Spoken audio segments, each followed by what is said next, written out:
How good are you at setting boundaries? This could be boundaries in your personal life or your professional life. And today I want to talk about how important it is to set those boundaries for your business and the work you do with clients and customers, because believe me, they are going to push. They're going to test your boundaries, and you may end up doing things that you really don't want to do. So let's dive into it in this podcast episode.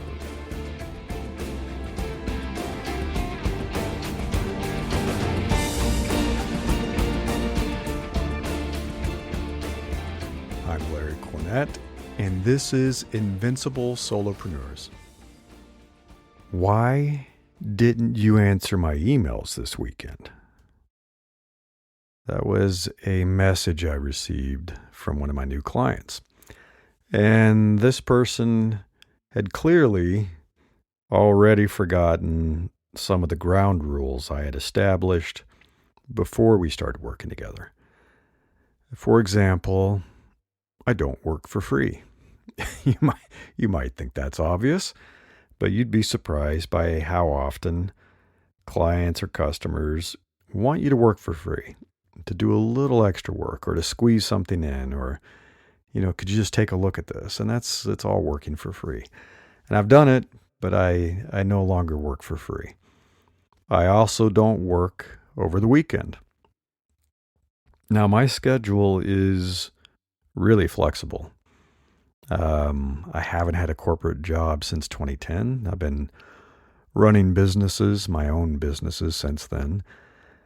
And the longer you do it, the less the days of the week seem to matter. So my weekend can be any day. And I've mentioned this before, I do take off every Wednesday to spend the day with my wife. We go hiking or skiing or whatever. But the thing is, there are some things that you can only do on the weekend. And a lot of my friends and family still have traditional 9-to-5 jobs.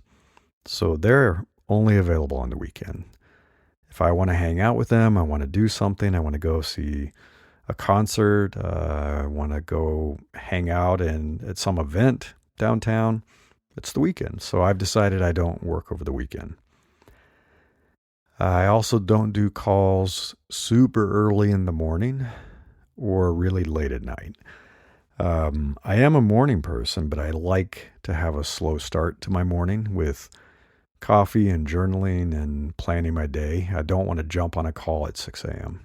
I'm not at my best. I'm not at my best before I've had a cup of coffee and I've kind of eased into the day. And I also get tired of working late at night. So after dinner, I'll do some stuff, I'll write, and I'll take care of some of the things I need to, but I don't want to be on a call. My energy's pretty low at that point. I will make some exceptions when I work with clients that are in radically different time zones.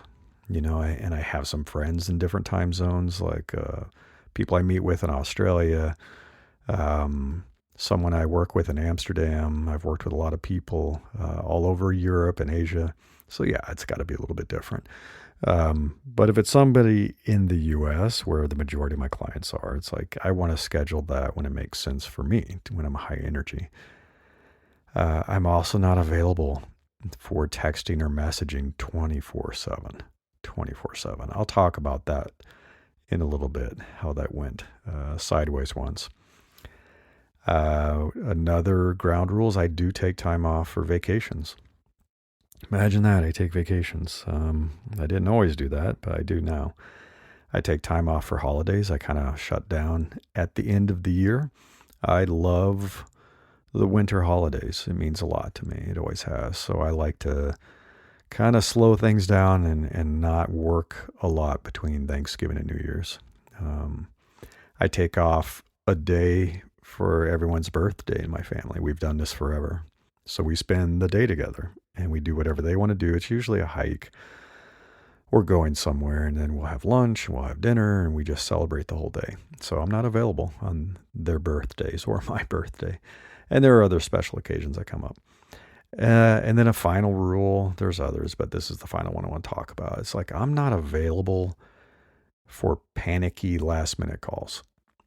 And this happens when someone has the expectation, I'm going to drop everything. I'm going to drop everything in my life and all my clients, and I'm going to jump on a call in the next 5 minutes.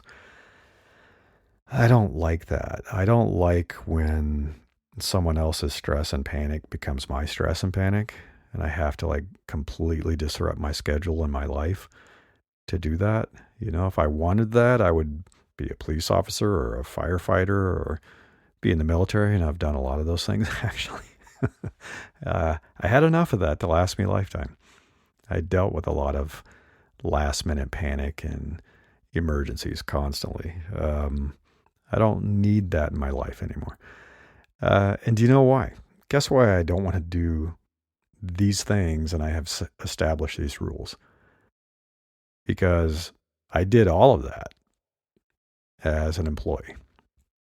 When I was an employee, I think I did every single one of those things. I obviously worked for free. I worked weekends, did a lot of calls I didn't want to do, lost holidays and vacations. It made my life miserable.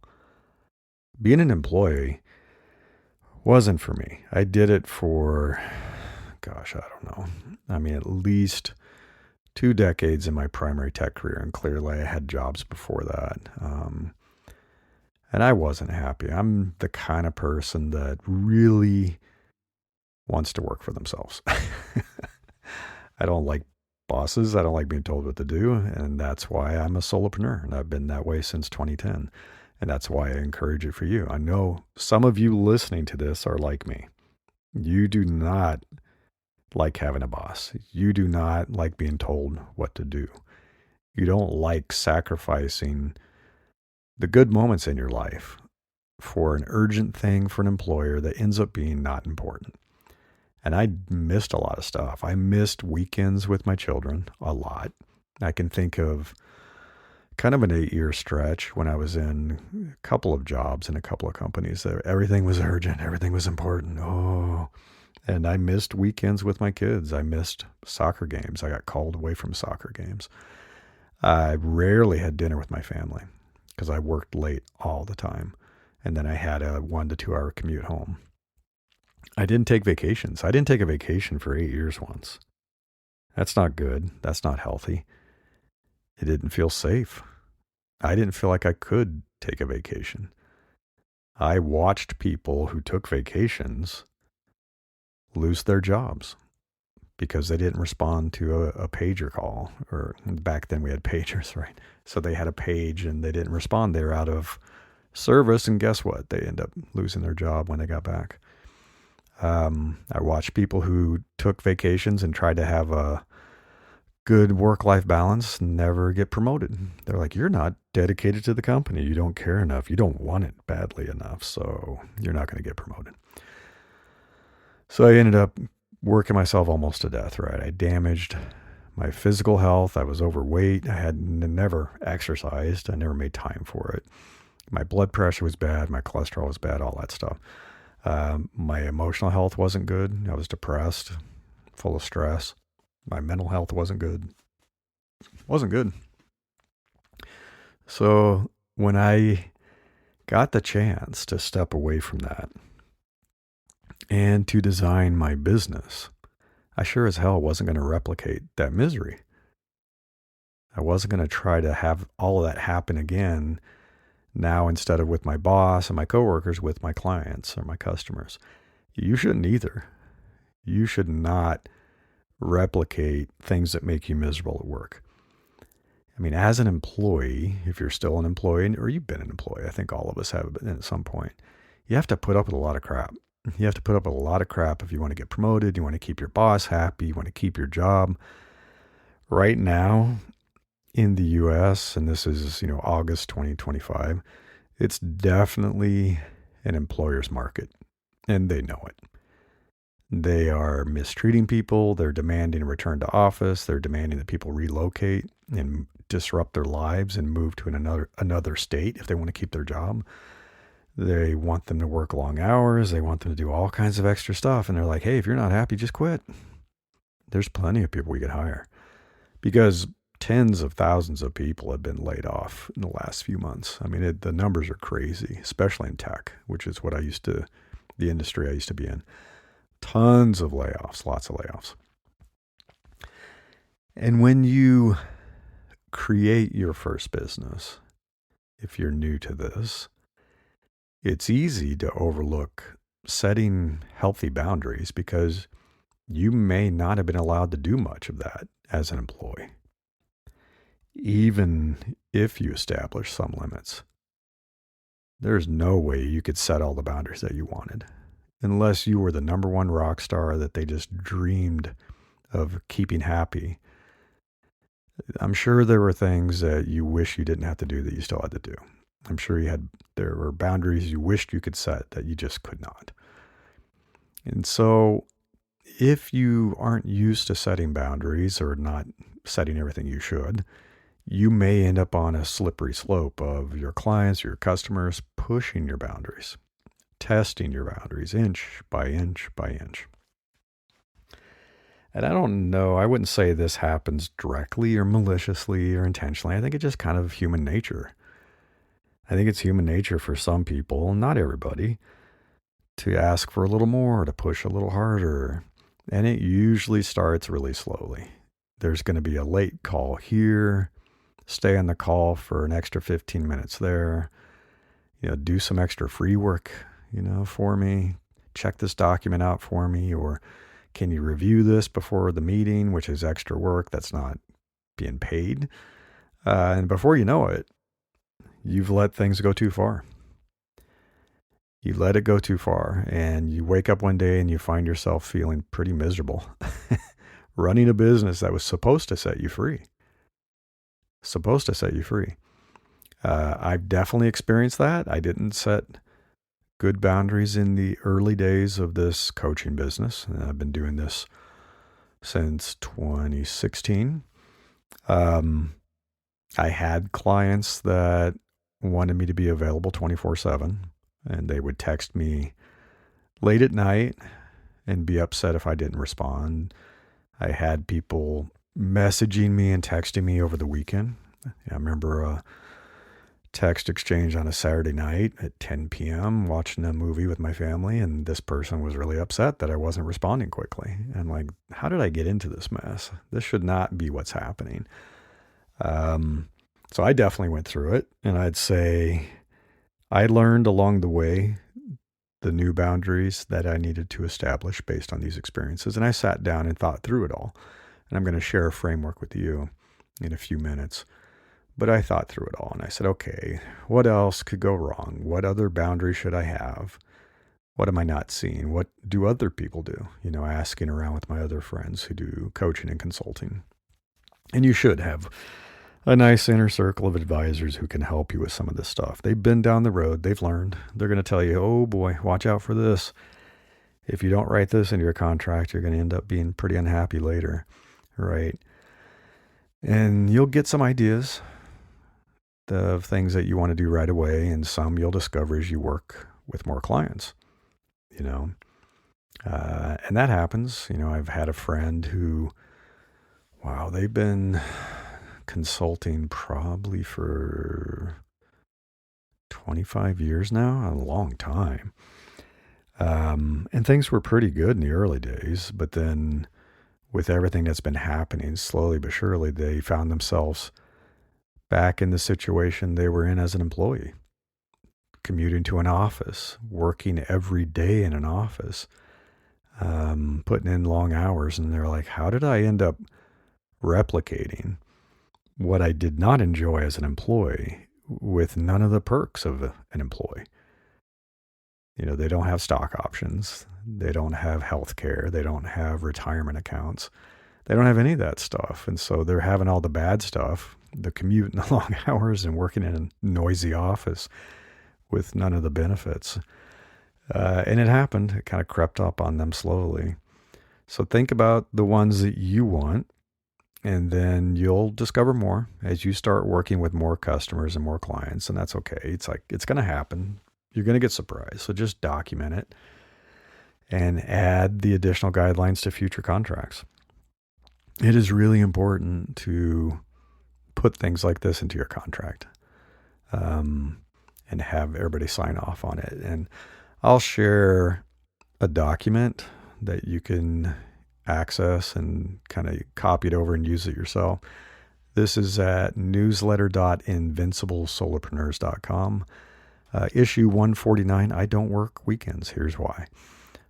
So you'll find a link to get access to this framework and this document so you can use it for your own contracts. Pretty important. So I'm going to share 7 pretty important categories to consider when you are establishing your boundaries with clients. Number 1 is communication boundaries. So this is around kind of your guidelines and preferred working style and things you will and won't do. And because communication's a big part of it. It's going to be a big part of your work, whether you're coaching or consulting or creating stuff, whatever it might be. One can be your preferred channel of communication because it gets a bit messy. I try to stick to a channel or two, boy, oh boy, and people still will message me in places I don't expect. I'll get stuff in Discord, through email, through LinkedIn messaging, Facebook Messenger. I think I even got something through Instagram once, Substack chat, texting, phone calls, you name it. There's all kinds of stuff. And it gets kind of out of control, trying to manage all these channels and say, where did they message me? If you can control that, it's a lot easier. That's why I prefer when I work with my clients to set up a Discord channel, a private channel, and we just communicate through that. So it's one place that has all our messaging and documents and all that stuff, and don't have to keep looking around trying to figure out where we had that communication. So you should decide whether you want to use email, you want to use something like Slack or Discord, or you have a project management tool. There are some tools that have this stuff integrated. You may not want, and I would highly recommend, you may not want customers and clients having your personal phone and texting you on your personal phone number. I have had people uncover my personal phone number. It's not that hard to find. And then they text me. I'm like, hey, come on. I don't want to be texted on my phone while I'm doing things with my family, right? Don't make me block you. The other will be response times. This is important too. For example, you could say, I will respond within 24 hours, during the week, and I'm not going to respond over the weekend. You don't want to get into the cycle of people saying, why aren't you responding within 10 seconds? I want to chat with you in real time, unpaid, and have a conversation while you're trying to eat dinner with your family. It's like, you don't want that. How often you want to meet. So that's important too. So how often are you going to meet? How long will your meetings be? How do you want to structure that? Maybe you always have an agenda, and part of this goes into the contract and the way you've structured things, whether you're going to talk once a month, twice a month, once a week, it's going to be an hour long, half hour, whatever, right? The other thing which is kind of interesting, is what do you consider to be acceptable language in the way they treat you during communications? I can tell you when I was an employee, there were times that bosses and coworkers cursed at me, called me names, threatened me. I had somebody threaten me my first week on the job. I was like, what? Are we in grade school again? It's so not fun, and you may have to put up with that. If your boss curses, calls names, and HR doesn't care, which they often don't, what are you going to do? Nothing. You can ask. You can certainly try, but you may or may not be successful. But when you own your business and you're working with a client, you control this. So you could establish this up front if it's really important to you. If you really have a problem with curse words, establish it, or maybe you could bring it up later. When something happens, say, I really don't appreciate that. I'd rather we didn't curse at each other in our messaging. Don't call me names. Don't threaten me. This sounds weird, but if you've been running a business for a while and working with a lot of customers and clients, believe me, you get threatened. There will eventually be somebody that threatens you one way or the other. And it's like, don't threaten me. We'll just terminate this engagement right now. I do not like threats, and I'm sure you don't either. So think about those boundaries too. So that's communication. And then there's time boundaries. So what are your working hours going to be? When are you going to be available for chat or responding to things like messaging and so forth, or emails? So you might say, yeah, I don't want to be available over the weekend. I don't want to be available during the evenings unless it's prearranged. It's like, okay, yeah, we have to do this because you're going out of town and I'm going out of town. So let's just have a catch-up call. You probably, when you're establishing these time boundaries, you might have to remind people, it's like, you're not my only client. I think people forget sometimes. So unless someone's paying you that to be your exclusive client with 100% of your time, which is rare, you have to say, I have other commitments. I have other clients that I'm working with, and it's not fair to them if I'm spending all my time every day chatting with you. I need to meet with them. I need to talk with them. I have other commitments, so it's important. Your scheduling policies, like you might say, I don't have a meeting unless it's scheduled 24 hours in advance. I need notice because I have plans. I have a full calendar. I have other things I need to do. Same with rescheduling. So I'm pretty flexible with my rescheduling. I get that things come up unless somebody really abuses it.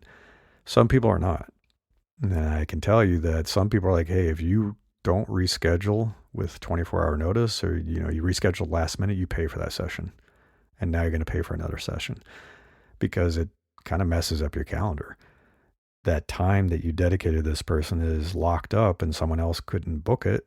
And so now you have lost revenue. That happens obviously like with dentists and doctors and things like that. The other one that's important around time is turnaround times.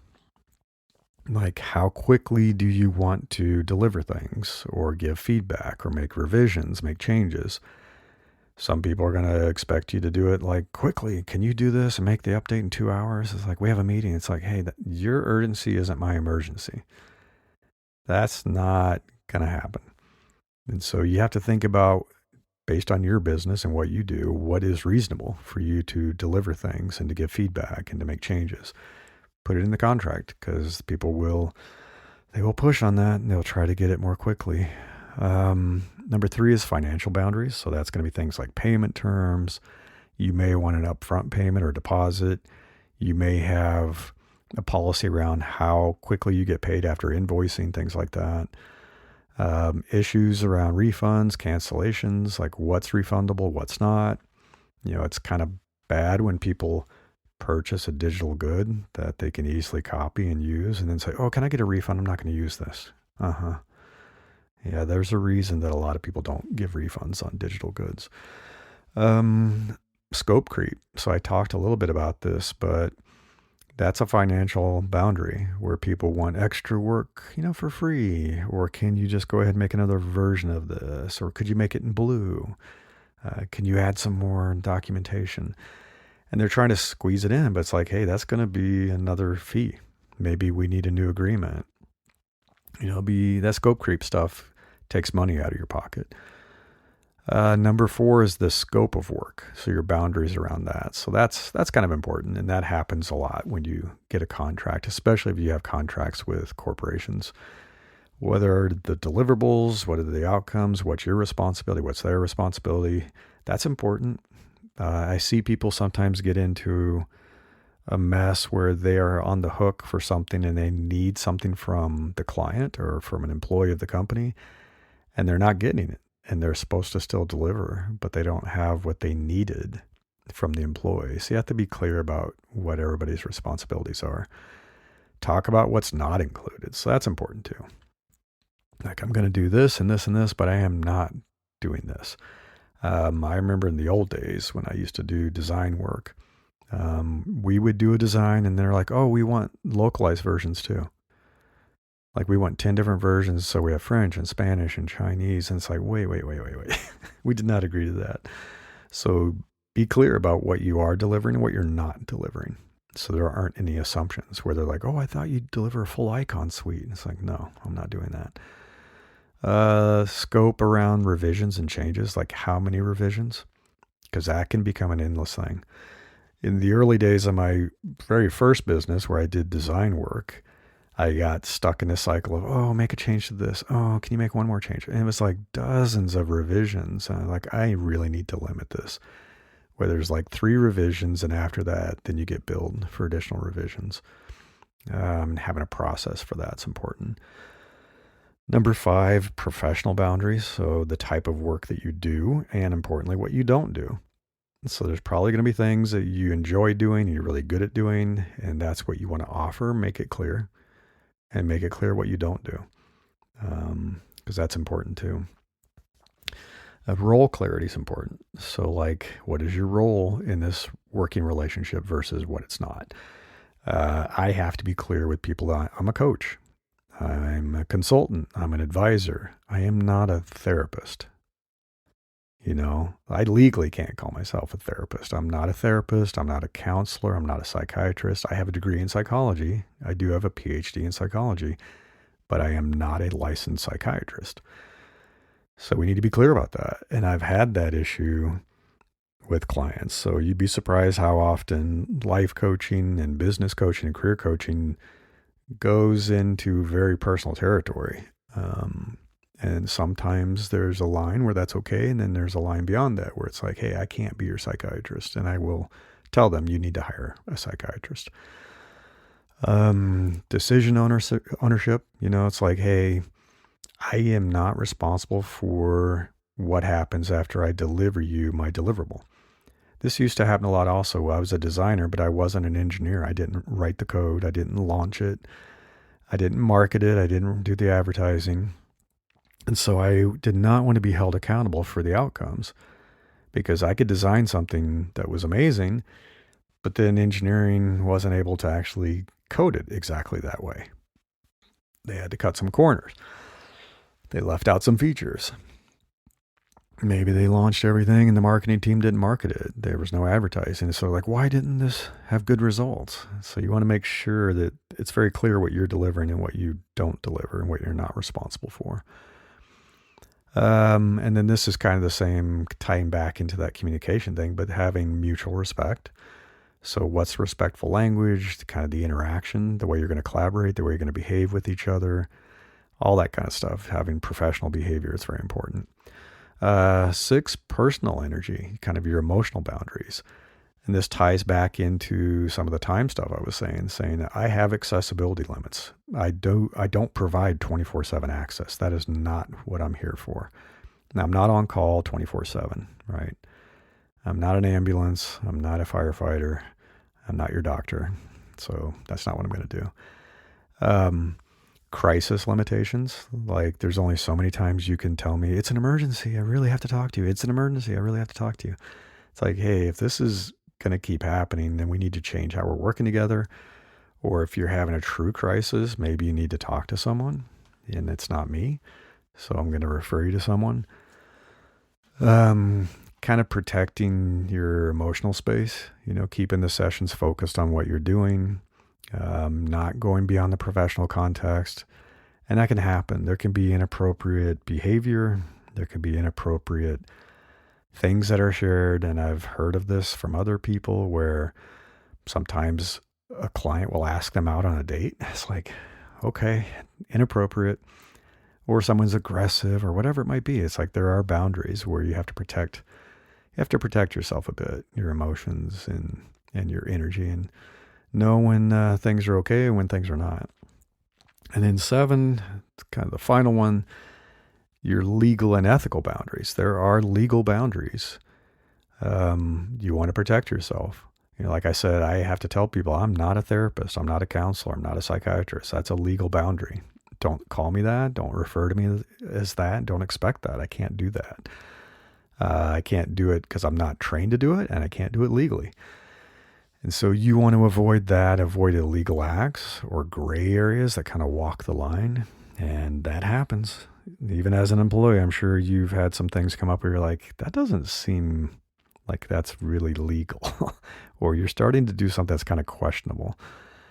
So there are legal boundaries you'll want to establish. There are moral boundaries.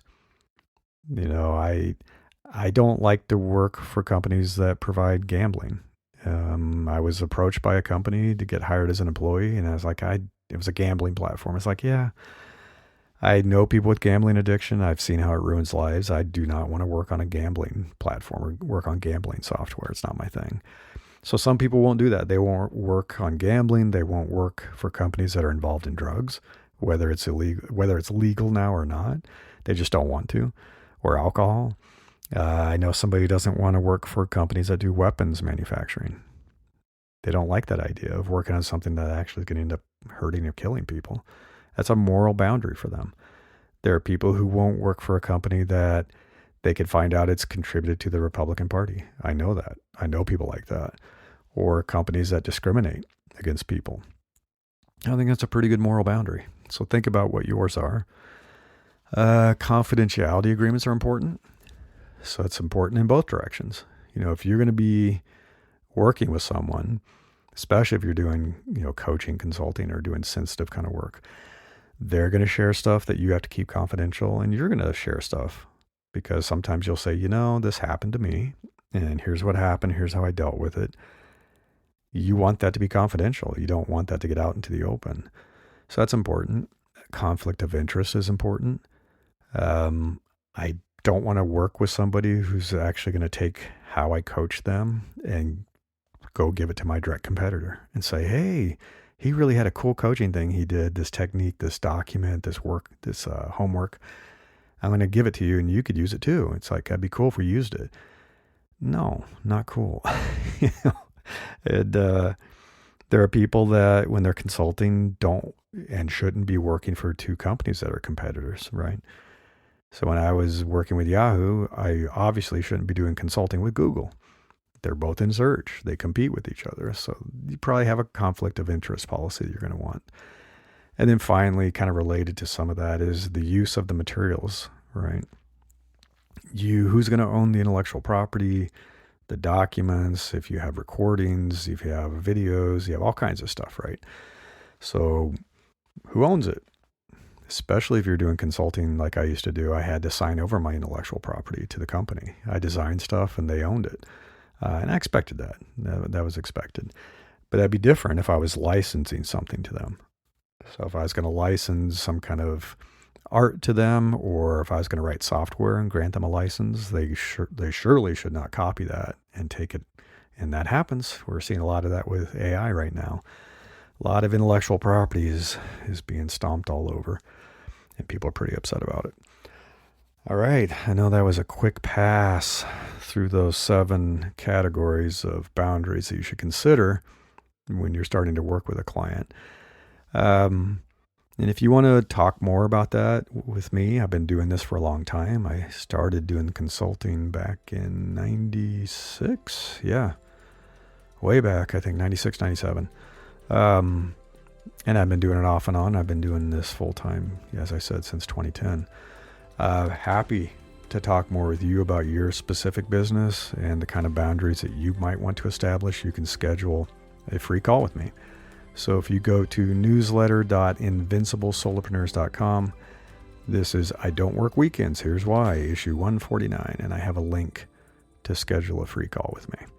All right. Best of luck with setting your boundaries up. Until next time, I wish you the best of luck with building the business of your dreams.